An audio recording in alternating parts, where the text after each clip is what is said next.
कहानी से आपके परिवार का, आपका सारांश निकलेगा। तैयार हैं? सुनो। एक बार नारद जी ने भगवान कृष्ण से कहा कि हे श्री कृष्ण, मैं जानना चाहता हूं कि आपकी माया क्या है। आपकी माया क्या है? मैं देखना चाहता हूं आपकी माया को। कैसी है आपकी माया? आप लोग भी ध्यान से देखिए, अभी मैं कुछ आपको दिखाऊंगा। आपकी माया क्या है? भगवान ने कहा चलो तुम्हें माया दिखाते हैं। नारद जी को लेकर भगवान एक घने जंगल में चले गए। भगवान श्री कृष्ण हैं और ये बात द्वारिका की है। जब भगवान द्वारिका के राजा थे, नारद जी भ्रमण करते करते द्वारिका गए। आज भगवान नारद जी को लेकर घने जंगल में भगवान प्रवेश कर गए। नारद जी बोले प्रभु और कितने अंदर ले जाओगे? भगवान बोले बस थोड़ा अंदर और। नारद जी चले। चलते चलते नारद जी थक गए, एक पेड़ की छांव में बैठ गए। प्रभु अब चला नहीं जा रहा, मैं थक गया, थोड़ा विश्राम कर लो। भगवान बोले अच्छा विश्राम तो कर लेंगे, पर हमें बड़ी प्यास लगी है। हे देवर्षि नारद जी, हमें बड़ी प्यास लगी है, क्या आप पानी का बंदोबस्त करेंगे? हमारे लिए पानी पिलवाएंगे? हाँ हाँ। नारद जी बोले आप यहीं बैठो पेड़ की छांव में, मैं अभी आपके लिए पानी लेकर आया। नारद जी उस घोर जंगल में, भयंकर जंगल में पानी की खोज में आगे चले। नारद जी थोड़ा ही 400 कदम आगे बढ़े कि उन्होंने देखा कि एक सुंदर सा नगर था। उस नगर में एक सुंदर सी स्त्री एक कुएं में पानी भर रही थी। नारद जी ने कहा देवी बड़ी प्यास लगी है, क्या हमें पानी मिलेगा? उस देवी ने मुस्कुराते हुए नारद जी की तरफ देखा और कहा जरूर। नारद जी ने ऐसे किया, अपने दोनों हाथों को आगे बढ़ाया। उसने घड़े से पानी नारद जी की अंजलि में डाली और नारद जी पानी पीते हुए अपने नेत्रों को उठा करके, ऊंचा करके, और उसकी सुंदरता को, स्त्री की सुंदरता को देखने में इतने मस्त हो गए कि भूल गए कि मैं कोई काम करने आया था। उस स्त्री से कहा देवी इस नगर का नाम क्या है? बोले इसका नाम है उत्तमपुर। अच्छा, इस नगर के राजा कौन है? मेरे पिता इस नगर के राजा हैं। अच्छा, तो आप राजकन्या हैं? हाँ। देवी आप बहुत सुंदर हैं, क्या आप हमसे विवाह करेंगी? देवी ने कहा हाँ, यदि मेरे पिता तैयार हो जाएं तो मैं आपसे विवाह कर लूंगी। चलो हमें अपने पिता से मिलाओ। अब नारद जी उस लड़की के पिता से मिलने गए और भगवान भेजे थे कि जाओ हमारे लिए पानी लेकर आओ। और नारद जी अपनी शादी की चर्चा करने गए। लड़की के पिता से बोले आपकी कन्या बड़ी सुंदर है, हमें पसंद है। राजा ने कहा महाराज आप तो देवर्षि नारद जी हैं। हाँ हाँ ठीक पहचाना, हम देवर्षि नारद। अरे महाराज आप जैसे महात्माओं के पास हमारी कन्या रहेगी तो ये तो हमारा सौभाग्य है कि आप जैसी तपस्वी हमारी कन्या को वरण करेंगे। लो भैया, सुंदर सा समय निकाला गया, तारीख तय की गई और नारद जी का उस लड़की से विवाह संपन्न हुआ। अब नारद जी हो गए गृहस्थी।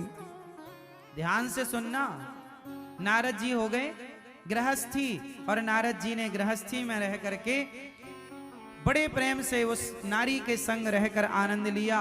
एक दिन उनके ससुर की मृत्यु हो गई। ससुर की मृत्यु हो गई तो इनके साले थे नहीं। अब नारद जी, एक बेटी थी उनके राजा की, तो नारद जी ही राजा बने। अब नारद जी राजा बन गए, उनकी पत्नी बगल में बैठी रानी बनी। कुछ दिन बाद नारद जी के एक बेटा हुआ। कुछ वर्ष बाद नारद जी की एक बेटी हुई। एक बेटा एक बेटी। नारद जी के बड़े मंत्री, बड़ी सेना। एक दिन नारद जी ने सोचा कि चलो जरा देखो कि हमारे राज्य के आसपास किन राजाओं का कब्जा है। तो मंत्रियों ने बताया महाराज फलानी दिशा में फलाने राजा का कब्जा है, हमारे राज्य के कुछ जमीन पर कब्जा किया है। नारद जी ने कहा सेना तैयार करो और उस राज्य पर आक्रमण करो, अब हम अपने राज्य का विस्तार चाहते हैं। नारद जी क्या लेने गए थे? पानी, और राज्य का विस्तार करने में लग गए। हम अपने राज्य का विस्तार चाहते हैं, सेना तैयार करो। लो भैया, नारद जी की उपस्थिति में सेना तैयार हुई और सेना आक्रमण करने के लिए चली। पर नारद जी आक्रमण करें उसके पहले सामने वाले राजा ने आक्रमण कर दिया और नारद जी की सेना मारी गई। नारद जी का पहला युद्ध था, कभी लड़े नहीं तो माला जपते रहे सारी जिंदगी नारायण नारायण नारायण, और आज बाबा जी युद्ध करने चले हैं। और जब युद्ध करने गए तो ये हार गए। सामने वाले राजा ने नारद जी को हराया और इनके राज्य पर कब्जा कर लिया। अब नारद जी भागे, अपनी पत्नी और बच्चों को लेके भागे नारद जी। अब भागते भागते भागते भागते एक जंगल में पहुंच गए। एक बेटी थी छोटी सी इनकी और एक बेटा था। बेटा थोड़ा बड़ा था, 5 साल 6 साल का बेटा रहा होगा, 3 साढ़े 3 साल की बेटी रही होगी। अब लो भैया, नारद जी पत्नी को लेके भाग रहे हैं, ना खाया ना पिया, बस भागा भागा भागा। सेना पीछे लगी है बंदी बनाने के लिए। अब नारद जी भाग भाग के चले, खाना पीना कुछ नहीं। पत्नी बोली भूख लगी है, बच्चे चिल्लाने लगे, रोने लगे। उस छोटी सी बच्ची को ना पानी मिल पाया ना भोजन मिल पाया, बच्चे रो रहे हैं। अब नारद जी अपने बच्चों को जब रोता हुआ देखे ना तो वो भी रोने लग जाएं, लेकिन क्या करें। तभी उन्हें एक नदी दिखाई पड़ी। उस नदी के उस तरफ कोई गांव नजर आया। नारद जी बोले यदि नदी के उस पार चले गए तो इस गांव में जरूर रोटी मिल जाएगी, हमारे बच्चों का पेट भर जाएगा। अब नारद जी उस नदी के पार जाने के लिए बंदोबस्त करने लगे। तभी उन्हें नदी के किनारे एक नाव नजर आई। कहीं बहकर पुरानी सी नाव आ गई। बहुत अच्छी हालत तो नहीं थी, पर नारद जी के बच्चे भूखे थे। अब नदी को पार करने के सिवा उनके पास कोई चारा ऑप्शन नहीं था। अब जैसे तैसे उसमें और लकड़ी लगा करके उसमें उसकी मलहम पट्टी करके नाव की और नारद जी उस नाव में बैठे। बच्चों को बिठाया, पत्नी को बिठाया, खुद नारद जी नाव जागो चलाने लगे। नारद जी नाव चलाने लगे।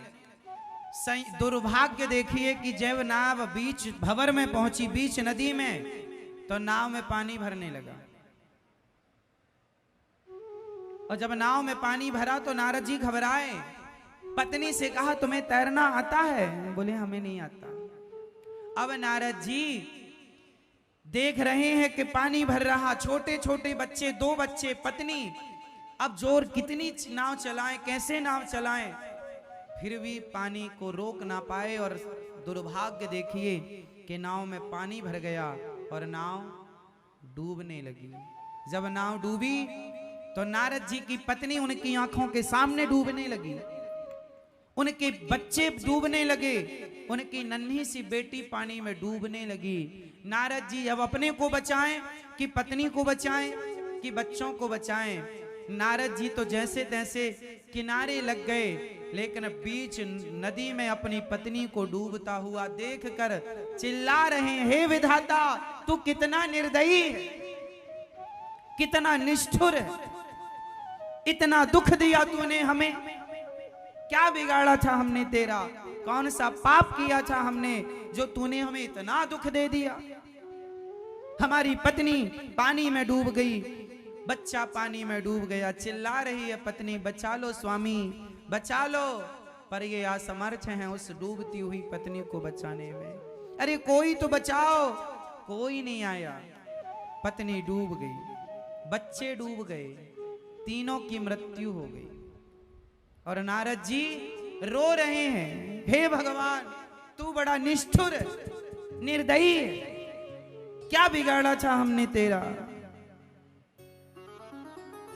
नारद जी रो रहे थे, तब तक भगवान आ गए।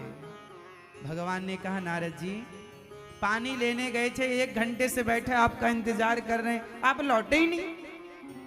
नारद जी को याद आया, हे प्रभु हम पानी लेने आए थे। हाँ।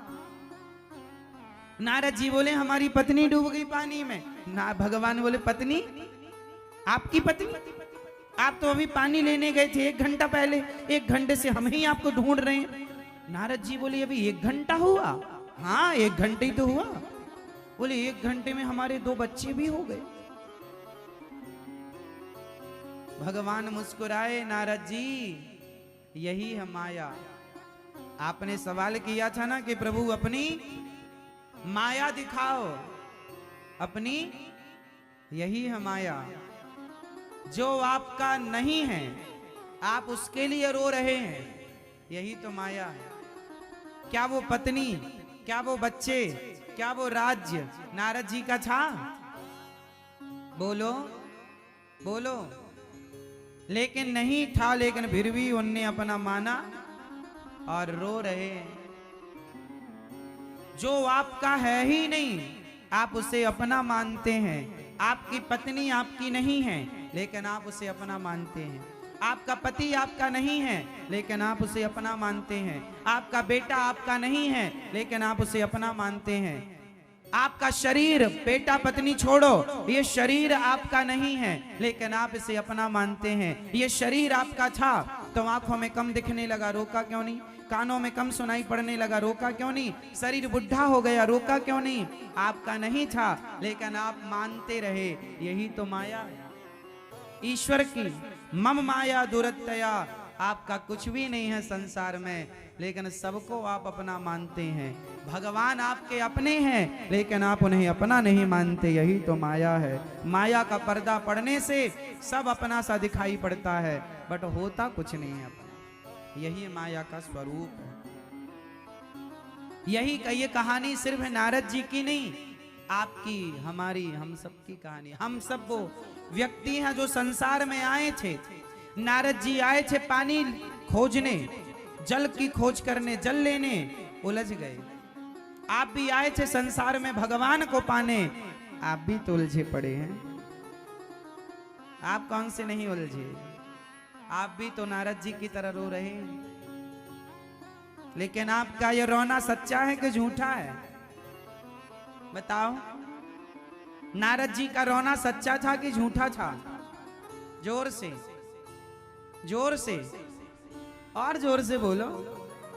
हाँ, झूठा था क्योंकि वो सब माया है।